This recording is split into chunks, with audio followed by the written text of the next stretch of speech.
Well, good morning and welcome to the Cory Leadership and Fitness Podcast. Once again, I got my friend Mike here. He was such a celebrity in the past time and has so much great wisdom. We're going to talk today again.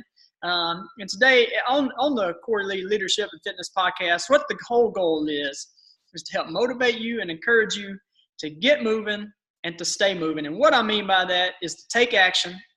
Find an action that you can be consistent with and just do it, right? Get moving and stay moving. And today, we're going to kind of talk about that is procrastination, right? And there's a lot of things that I see that hold people back from reaching their true potential, or they've got some goals that they want to accomplish and some things they want to do. And this is on the list. One of the biggest barriers to reaching whatever goal you're trying to be and reaching your true potential is procrastination. So, Mike, what are some of your thoughts on procrastination and have? Well, I'm the king of procrastination. And that's something I battle and I struggle with. And like I said, each day you strive to be better. Some areas of my life, it's a lot more prevalent. It rears its head a lot more often than I care to admit. And other areas, it's not an issue. Like you and I talked last time, with physical fitness, it's not an issue because I enjoy doing it. I find enjoyment in it. It's a way of life. Paperwork is another story for me. Yeah. I mean, I do it and I see it as a necessary evil. It's got to be done, but I don't find that job satisfaction in doing amount of paperwork. And the industry I'm in, the industry you're in, unfortunately with the regulations and HIPAA acts and stuff, we're both faced with amount of paperwork. Yeah. And it has a tendency of piling up on the desk. Yeah. So you think that's why a lot of people procrastinate is doing something they don't necessarily want to do and they're putting it off, or like a fear sometimes prevents people from action too. What's your thoughts on that? I think it's a combination of both. I think as far as not finding that part of the job satisfying, but it's a necessary evil. It has to be done. Everything has to be correct. And I understand that. But on the fear part, I think that's a lot of it. And they could be in the book I was reading or in the process of reading, he calls it resistance. And that resistance is coming from different areas of your life, fear being one of them. I think people procrastinate, like coming to CrossFit because they're like, oh, man, I can't do those Olympic lifts. Yeah. Or I can't do box jumps. Okay, don't do box jumps. Do step-ups. That's what I love about CrossFit. It's scalable, and you can modify it to your level. On other areas of your life, you could be getting some resistance from your family and friends. Like if you're wanting to make a change in your life for the positive, you want to go a different direction and try to better yourself, but you're scared to take that. You're afraid to take that next step because you're afraid people are going to judge you by your past actions, which there's nothing we can do about them. They're done. Let's put them past and let's move forward. Yeah. Let's come to that realization. Or why are you going to try this? A month from now, you're going to be the same old Mike. You're going to be the same old Cory. So what's up with this new idea? Well, I'm trying to improve. Mm-hmm. And I think that's where we need to sit down and have some hard conversations with those individuals and do it in a loving way and tell them, I may fail. A month from now, I may not be doing this, or 6 months from now. But if you can't support me on this, don't criticize me. Yeah.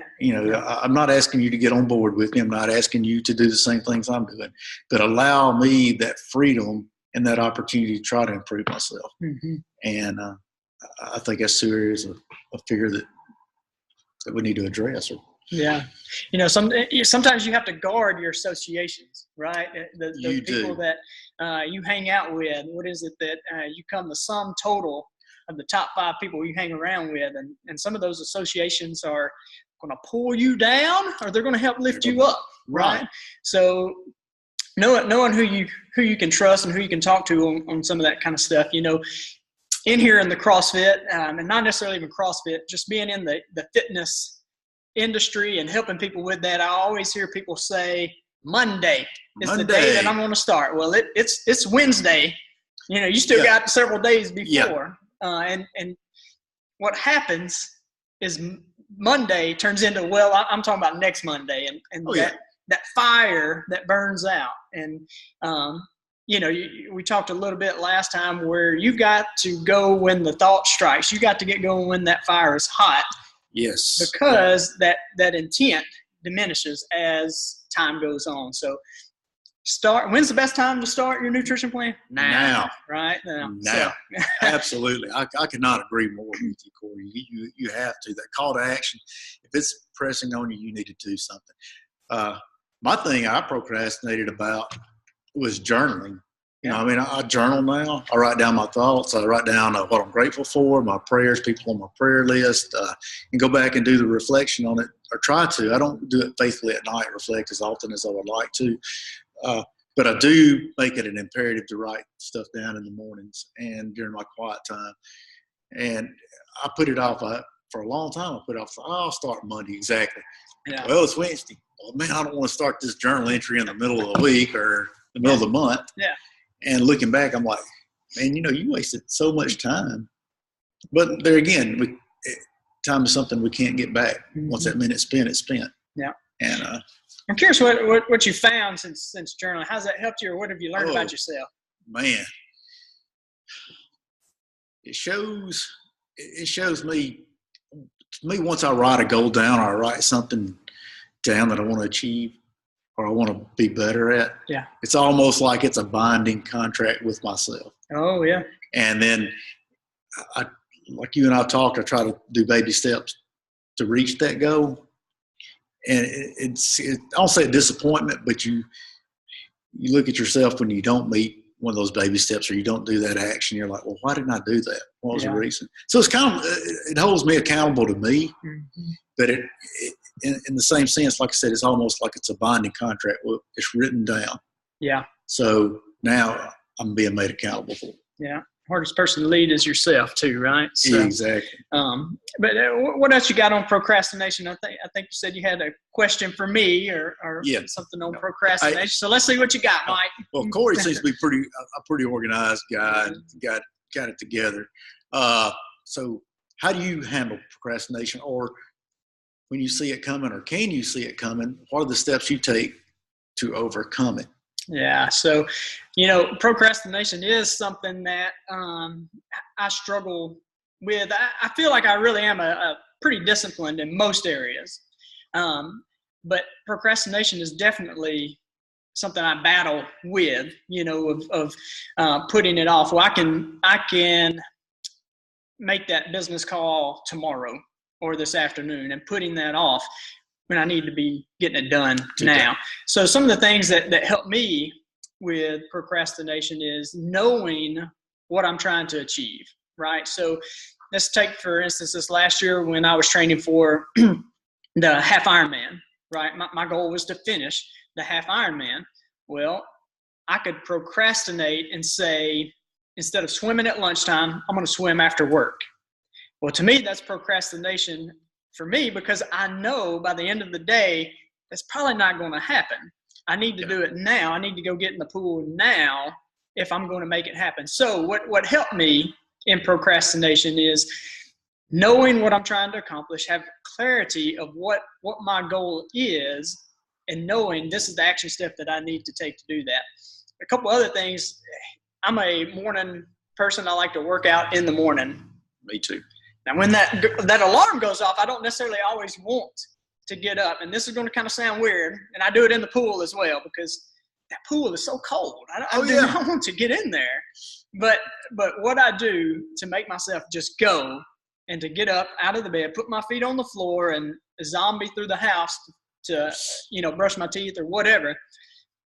It's going to sound weird, but I just say 3, 2, 1, go. And by the time I get to go, I've got to get into the pool, or I've got to get my feet on the floor, or I've got to make that call, or if I'm going into a business, I've got to say 3, 2, 1, go, open the door, get into the business. So it's just a couple things that I do is have a clarity of what I'm trying to accomplish, and just a weird thing of 3, 2, 1, go, make it happen. If it works for you, it's a method that works, and that is great. I've never thought about it that way.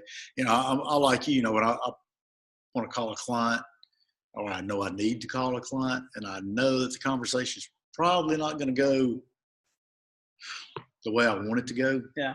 for lack, but well, it's still got to be done. Yeah. It's the right thing to do. Number one, so I'll always go by that. Number two is like, oh man, I'm just dreading the response. Yeah. But we still have to deal with it. We still have to make those tough calls.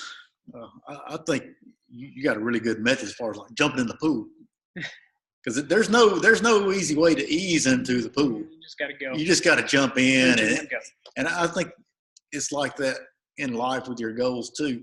Sometimes you just got to jump in, and you don't need a safety net. Yeah. Because if you got that safety net, you're always hesitant. Yeah. And I think you just have to jump in and go for it. Yeah. What I do is a couple things is one, do personal training, but also do business development and leadership training. And that's so hard is you don't want to come off as salesy or try to go in and sell. But one of the things that helps me when I'm going in to talk with somebody is having that mindset of, instead of, I've got the same voices talking in my head. What do you know about this? What do you know about them? You can't do that. You've never done that. I have those same conversations in my head. Well, to quiet those, I know what I've got to offer can be of benefit to them. So knowing that I've got something that can add value to them, and if I don't offer this to them, then they're not going to get that added service that they could have. So trying to shift that mindset of that negative tone in my mind to, I have something to add value to somebody, that really helps in 3, 2, 1, go make it happen. So a lot of times it's that fear you were talking about too. So well, I'm glad you admitted that because I have those self-doubts, and I call it self-defeating talk, because it is. And if you don't reverse that pretty quick and get a handle on it, it's gonna keep going. You're digging yourself a deeper hole. Yeah. And like you and I talked, we're starting a business. Well, you've never done that before. What gives you the right, or what gives you the experience? A friend of mine told me the other day, we was talking about getting to the top of businesses. He's made it to the top in his profession. Really good guy. Look forward to learning a lot of stuff from him. He told me, he said, Mike, the only person that starts on top is the man digging a hole. And I was like, wow. Yeah. That's good. And so we all have to pick ourselves up. We all have to get moving. We all have to go. But there again, hearing somebody else admit that, man, I have those self-defeating talks. Oh yeah. And or what I call self-defeating talks. And I hear those monkey brain talking, man, hey, you can't do this. Yeah. They're not going to listen to you. Yeah. And so I'm like you, and in my industry, I have to bring value to the table. I have to offer a service or meet a need, find a gap, meet a need, show them where it's of value. Yeah. And I think that's with any business. Yeah. So what do you do to help with your procrastination? You kind of asked me, and it is something that I have to constantly battle. It is a battle, and I try to make sure I win that. But what's something you do? Well, me, like you, I got this thing called a wife. And she reminds me about procrastination. Yeah. Hey, did you go by and pay that bill today? Oh, hey, did you get that paperwork done you told me about? Oh, and it makes me feel bad, because there again, if I tell Cory Lee I want to do something, I want to do it. Yeah. I don't want Cory to come back and say, man, I can't rely on Mike. Yeah. And then, I mean, like you too, sometimes I just have to say, all right, and I turn my phone off, turn off all distraction. I'm not getting up from the desk till I get this paperwork done. Yeah. And I just take it head on and do it. Because I know that if I don't, because all I need is for a friend to call me or something like that, then my mind's gone off the task at hand. Yeah. Yeah. So you just said earlier, you don't necessarily struggle with that as much on the fitness side, because one, is something you enjoy doing. Yeah. So it's not something that you're going to procrastinate on so much. Not everybody shares that same passion of health and fitness, or a lot of times people just don't even know where to start. So they procrastinate in getting started. I guess what's some advice that you can give to somebody?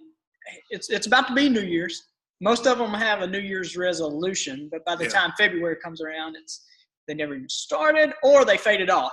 Yeah, I mean, that's the best time in the world for gym owners because, man, you're going to have an influx of business, and then by February, it's not so much. But, yeah, and I think number one, a lot of people, when they're starting to do that, they know they need to change, they need to make a change in their dietary habits and their physical fitness.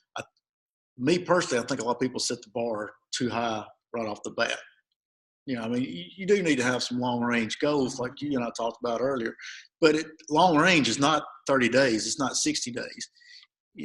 In the fitness world, if you've never run, you're not going to go out and train for a marathon in 2 months. If you are, you're going to be sorely disappointed. Yeah. But set small goals, accept small victories. And there again, don't beat yourself up if you have a little setback. Mm-hmm. Give yourself a little love, a little forgiveness, get up, keep moving, and go forward. Yeah. I think that's with anything in life, though, that you got to set obtainable goals.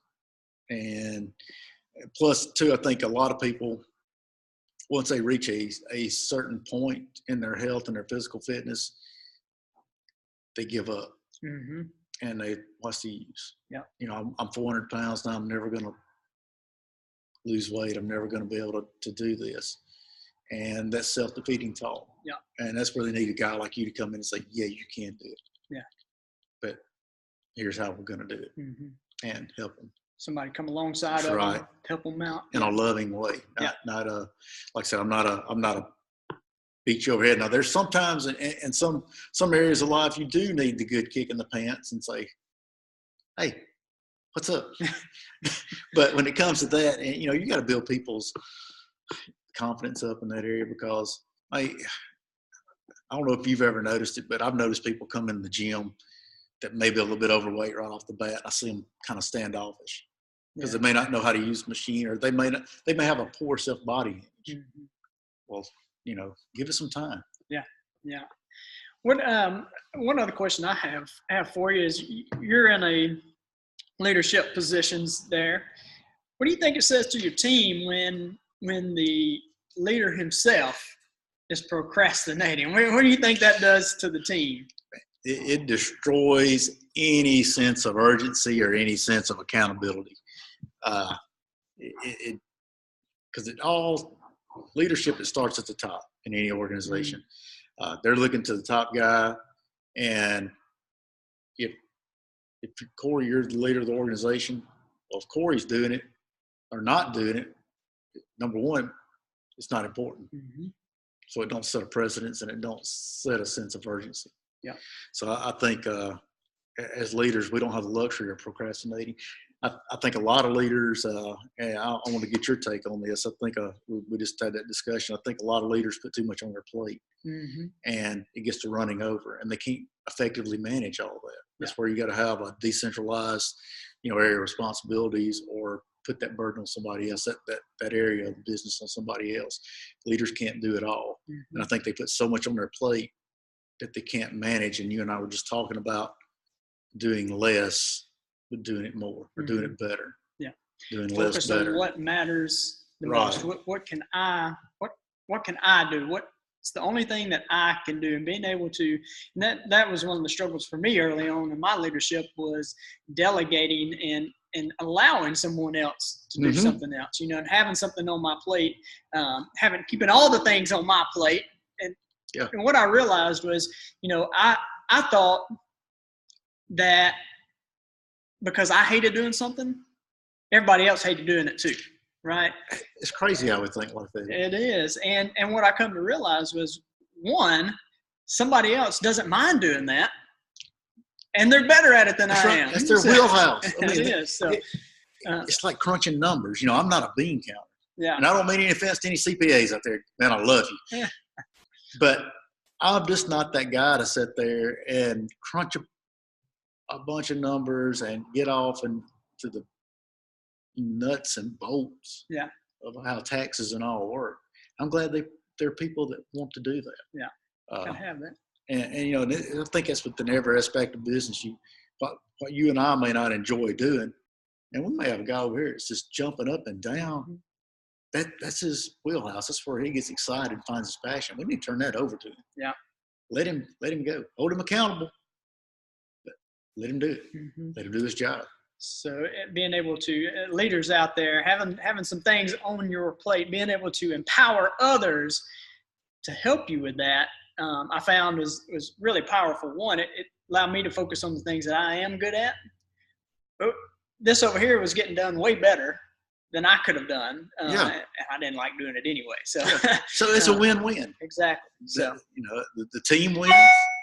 That person doing it wins. Cory wins. Yeah. So.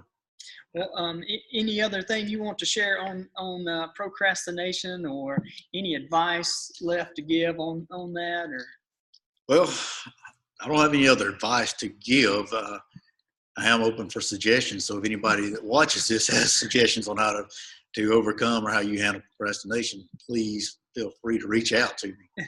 And I'm always willing to learn. Yeah. It's as long as I'm breathing, I want to be learning. Just say 3, 2, 1, go, Mike. 3, 2, 1, go. We'll take that. Go. Yeah. There you go. That'll work. Well, I want to say thank you guys for listening today. This has been the Cory Lee Leadership and Fitness Podcast. Again, our goal is to help encourage you and motivate you to get moving and to stay moving. I hope you guys have a great day, and God bless.